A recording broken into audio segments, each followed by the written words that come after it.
Welcome to the Clima podcast. In this episode, I talk to Bronwyn Barry.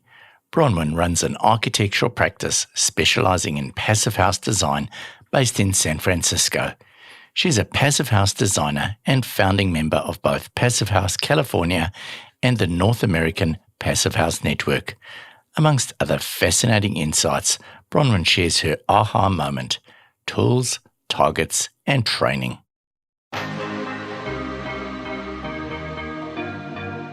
Clima inspires and educates people to create healthy, durable, and energy-efficient buildings to live, learn, work, and play in.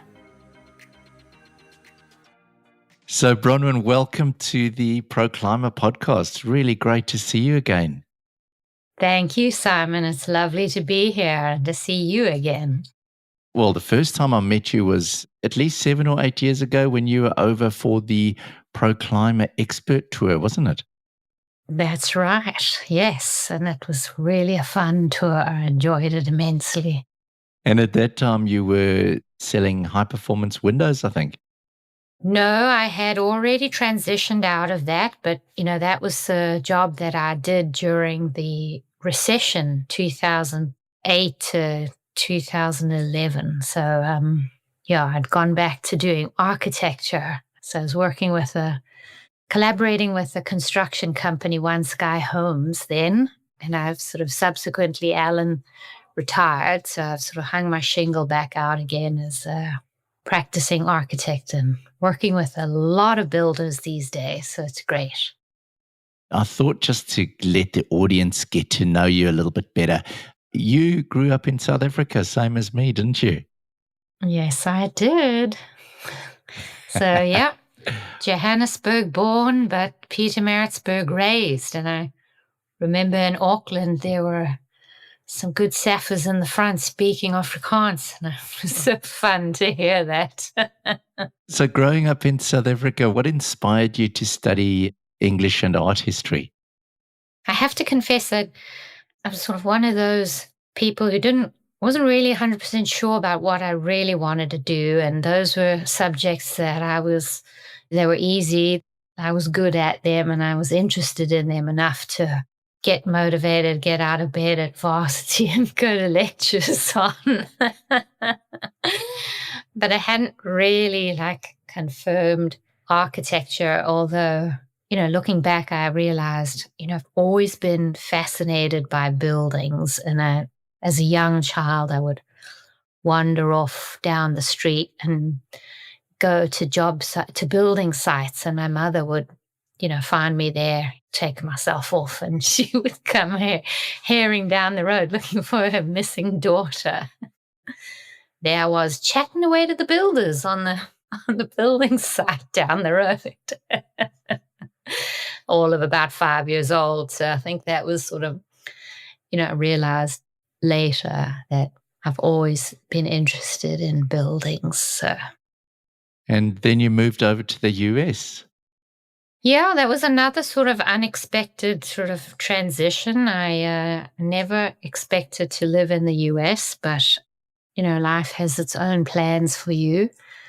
And I had gone to the US as a Rotary exchange student right after high school and spent a year in Walnut Creek, California. And at the end of that year, I'd said, I had a fabulous time, but don't think I'd ever want to live here, which was famous last words. And then after varsity, I did the usual, work in London, like most South Africans, you go for a little jaunt around, do a little stint in London, did that. And, finally figured out that I wanted to do architecture, and I was heading back to South Africa to go back to varsity and actually do a second degree in architecture.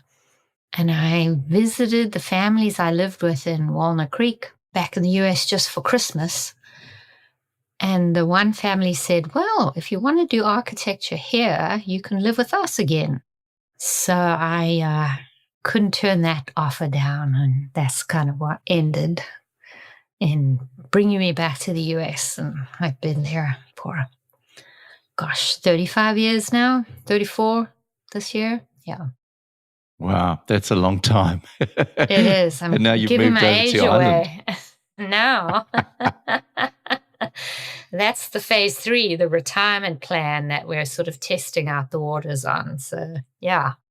So, Bronwyn, when did you first hear about Passive House?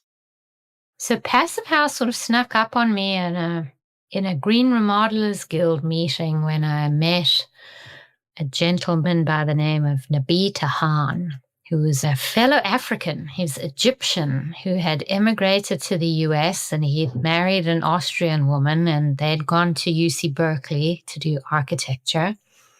And he had moved back to Austria with her and learned about Passive House. You know, when they were first married, they had bought this bungalow in Berkeley, and they came back after 20 years in Austria and renovated the bungalow in Berkeley using Passive House.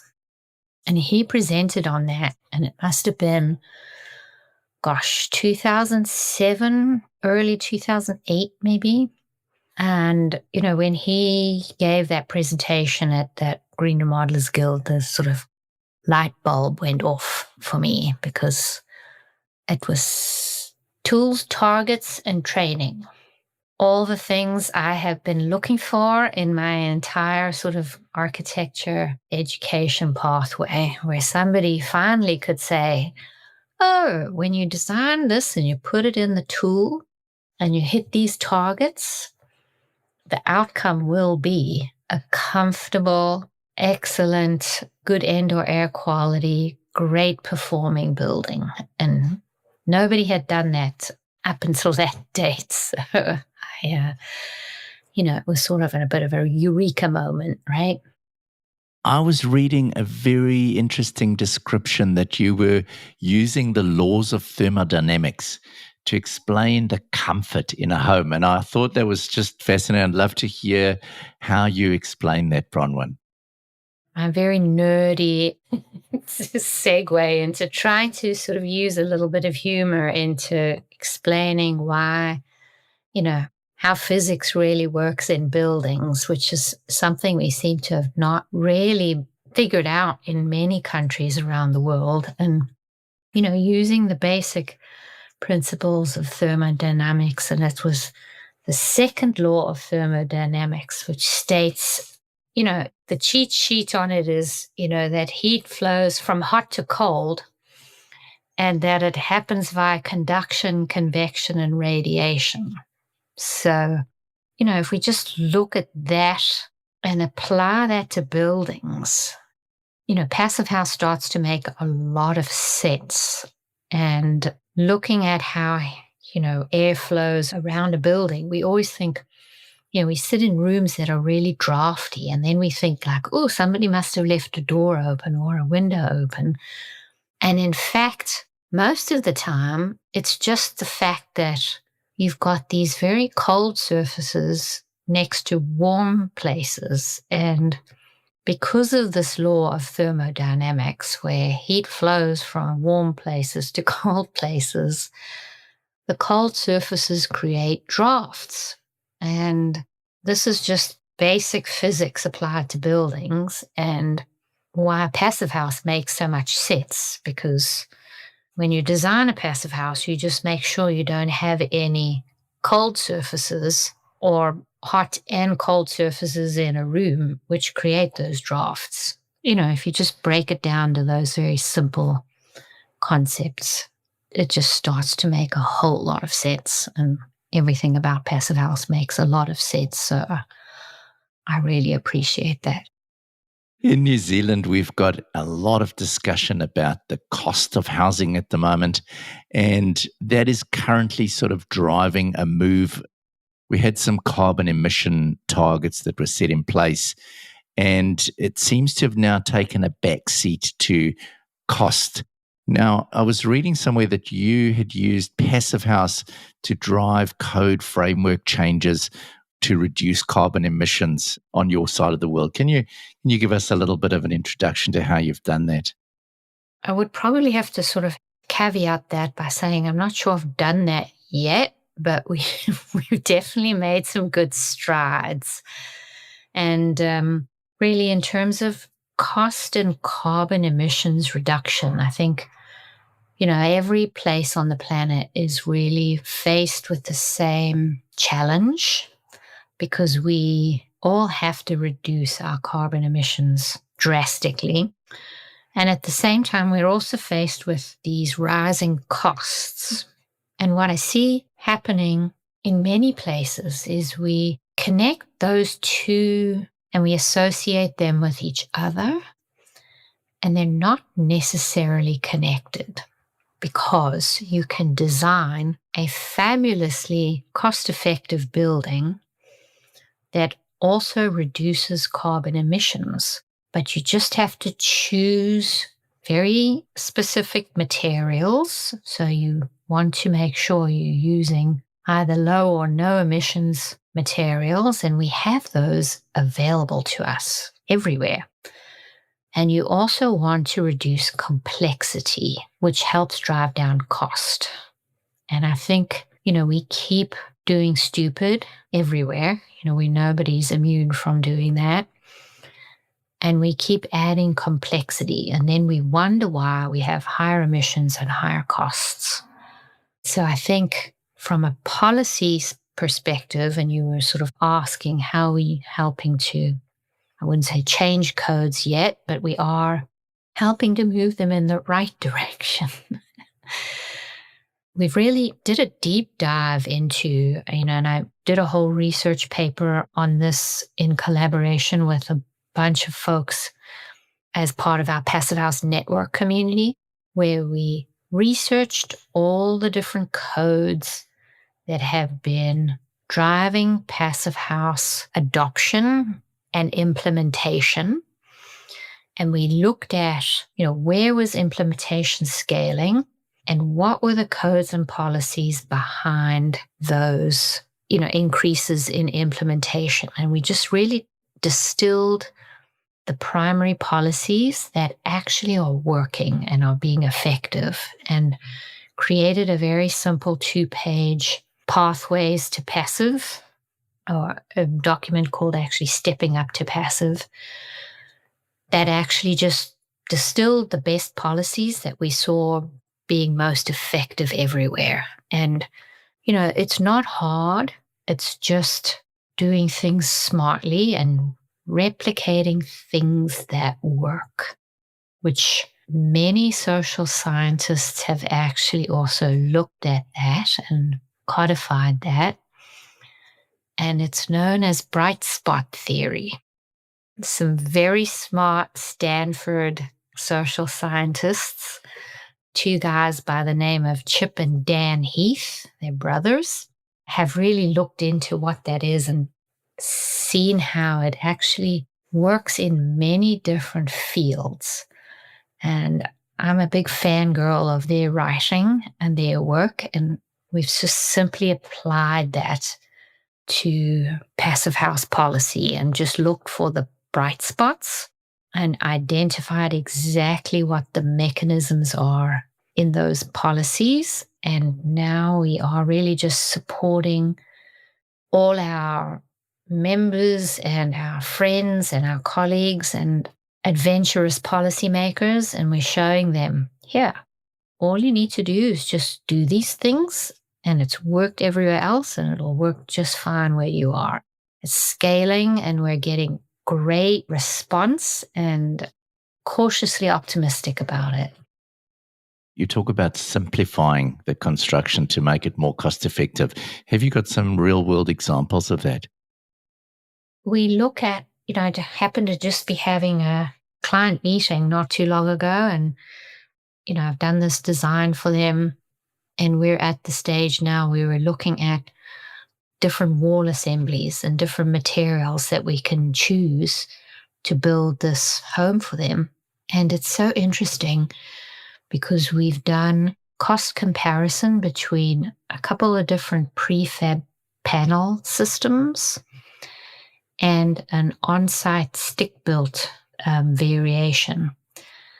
And it turns out that one of the panel systems is a very cost-effective assembly that's actually thicker than what you would probably need and a little more insulation than what we typically would require for California.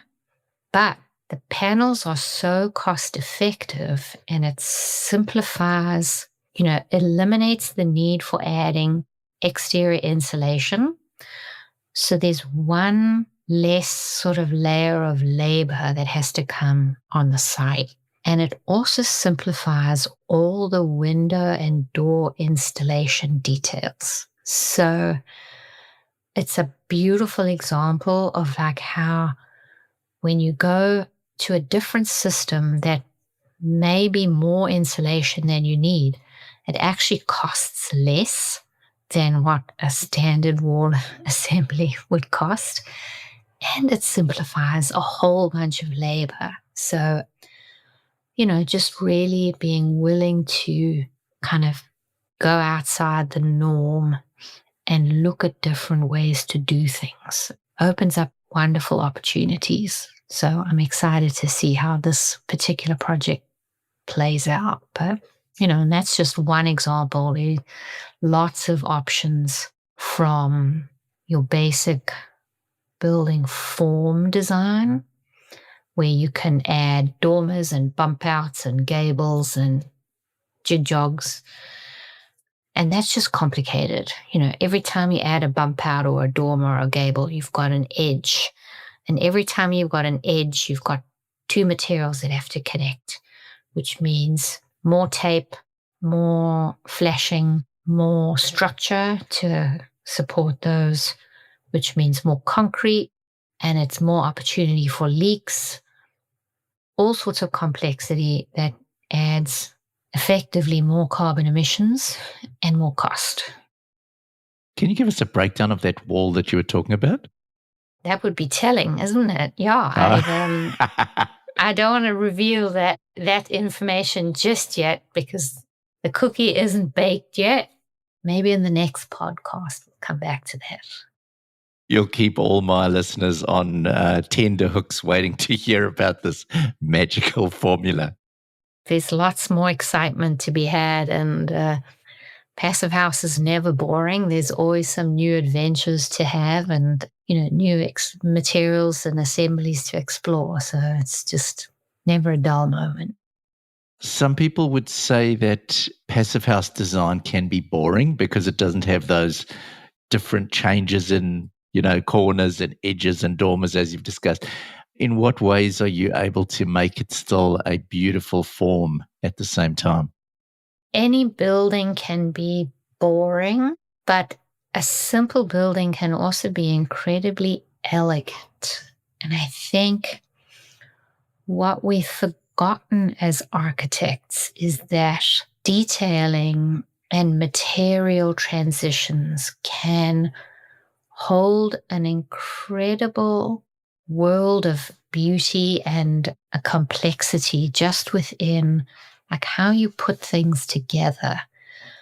Actually, one of the things on that tour where I was sort of trotted around New Zealand by the Clima team, I so enjoyed meeting, I remember Rafe McLean up in sort of Queenstown area and seeing how something as simple as a gutter and a downspout can be a design detail. And I think, what I've also loved using, I've gone as far as making my ventilation diffuser nozzles into a design detail.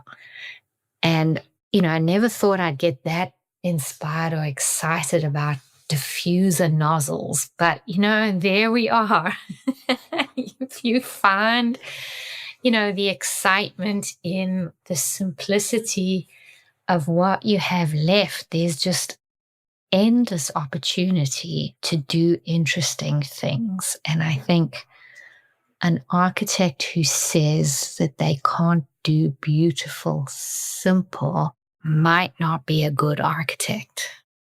The next topic I'd like to discuss is similar to yourselves. We've got the move towards electrification of our buildings, so moving away from natural gas and fireplaces and things. Can you share some of the challenges that you're experiencing with that?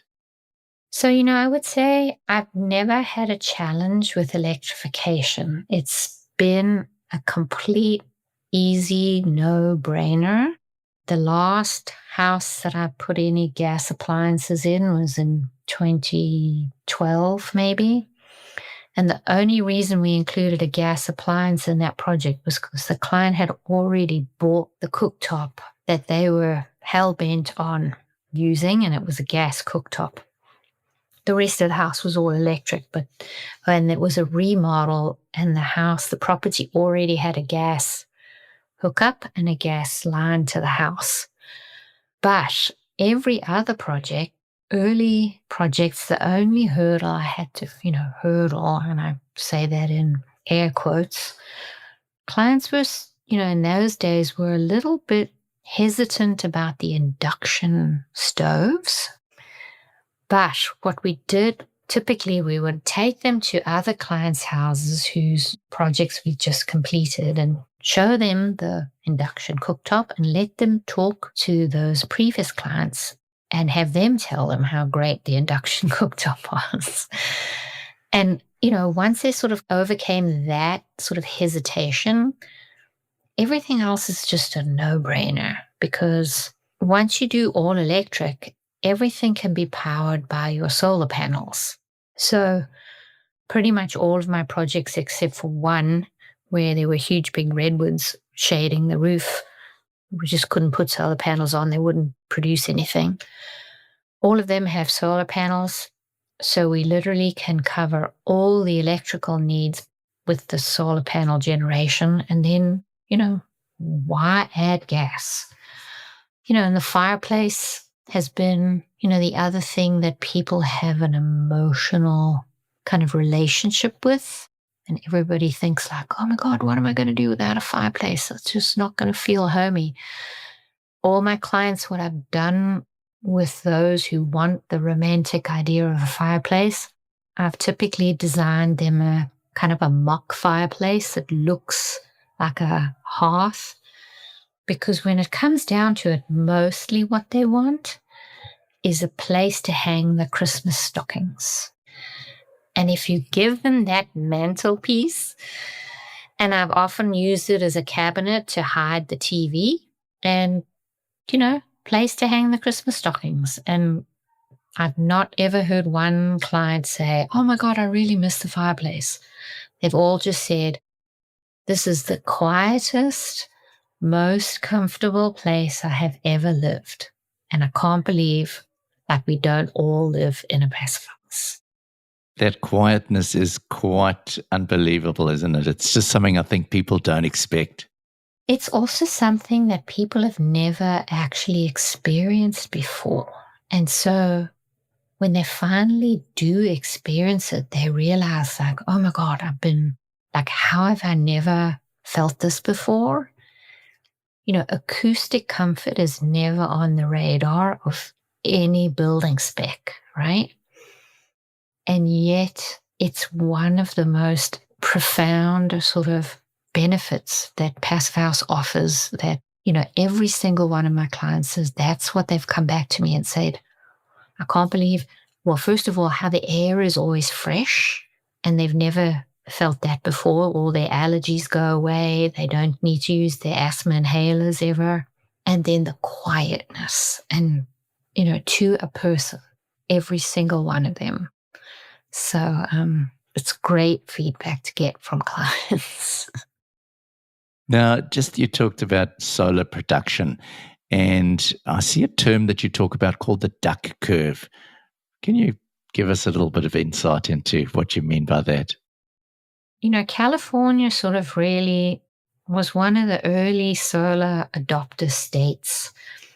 And what they found, and we have a great mandate and goal to be all electric, or at least, all renewable energy supply.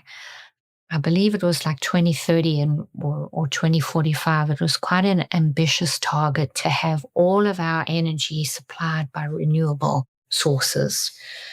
And what they found was as we added more solar production to our grid, the production of solar energy sort of does not coincide with the use of energy. So you'd get much more solar production during the middle of the day when not as many people are using energy, and much more use of energy at the end of the day and at the beginning of the day when the solar production wasn't as robust.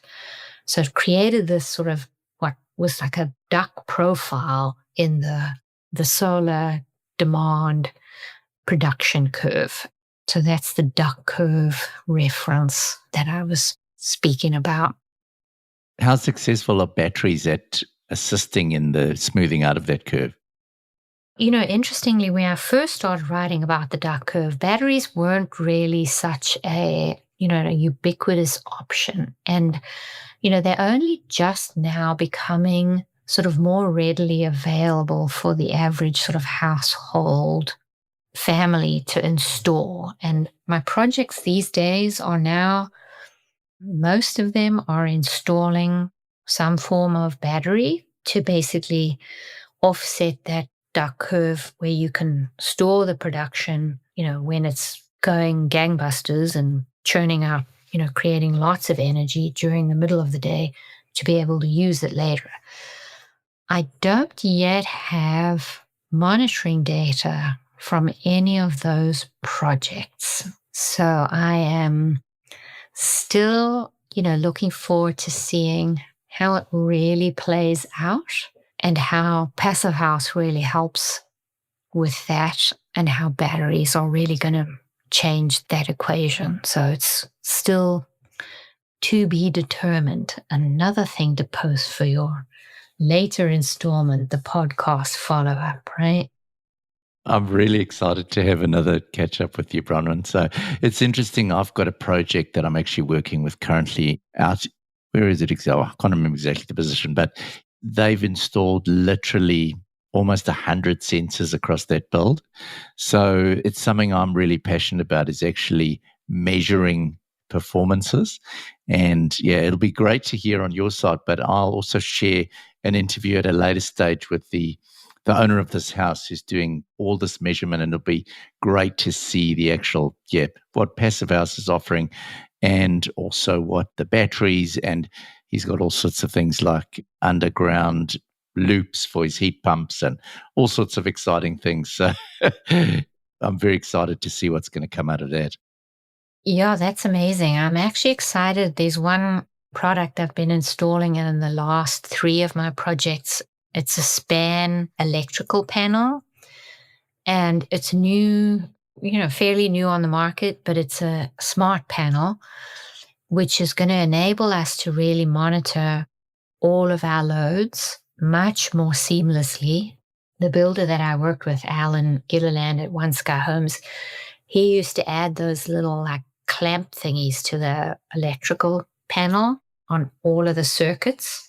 That was the old school monitoring. And we've collected, with that, an amazing amount of data on our projects and really confirmed Passive House's performance on all of the projects that we built together, which was incredibly reassuring.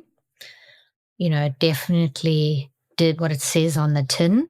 So it was extremely validating. And, now these smart panels are going to allow us to really capture even more data without having to install those little clamp-on monitoring sensors. So things have moved along slowly, but that's one of the things I'm very excited about in my more recent projects. Another thing I've picked up is that you've got the same frustrations as we do have here, where you've got perhaps smaller manufacturers and suppliers of building products who struggle with the cost associated with certification processes. Have you managed to have any solutions to those issues? Unfortunately, Simon, we haven't. And I'm really hoping that the bright spot on the horizon is that we are pushing and supporting and advocating for adding Passive House as an alternate compliance pathway into the California Energy Code. And this has already happened in Massachusetts. It happened 2012, so quite a while ago. It happened in Vancouver, and most of Canada now allows this. It's also available to project teams in Washington State. And in a few cities and jurisdictions, New York allows it for residential, and City of Denver allows that. And what we've seen when that is in place, Passive House has its own sort of vetting and verification for product performance, but it's a little more flexible on like the formal like sort of certification that is typically embedded in a lot of codes like UL listing, NFRC certification, HVI for ventilation systems. And it allows those smaller, more innovative and kind of newer advanced products to gain market traction and market viability a little quicker without sort of also penalizing the mass market, because it's sort of like it's high performance. You can't shirk the deliverable of like higher efficiency, but you can kind of build a little more, market traction before the mass market and the baseline code catches up, and you can build enough sort of market viability to offset the cost of all those other regulatory requirements. So I'm hoping that sort of will support those manufacturers of innovative, high-performance products and allow us to get more of those into the marketplace. Just as a last question, we've talked a lot about new builds and things like that, but obviously we have a huge stock of existing properties that are far from energy efficient or comfortable or healthy to live in. What are the opportunities around retrofitting? You seem to be involved in quite a lot of those sort of projects. Retrofitting opportunities are immense, but they are also challenging.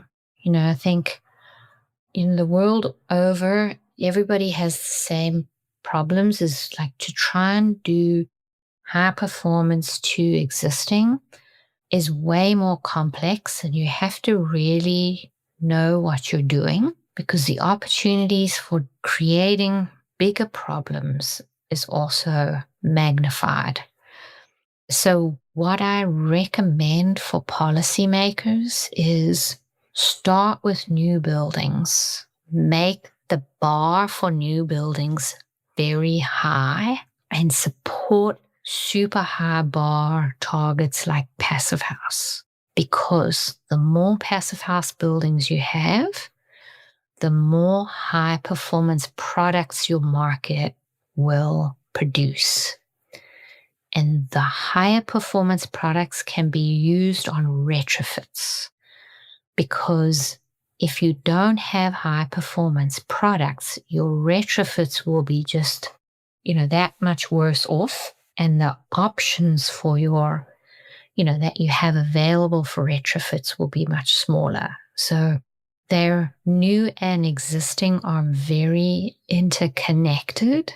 And the higher performance products we have on the market, the better the retrofits can be, because they're never going to get to quite the same targets. But, the better performance ventilation systems, not 40% recovery efficiency or even 60% recovery efficiency. You need to install the 95% and higher recovery efficiency ventilation systems. And the windows need to be the A+ Passive House windows, not the C- ones, because that will just help your existing housing stock be that much better.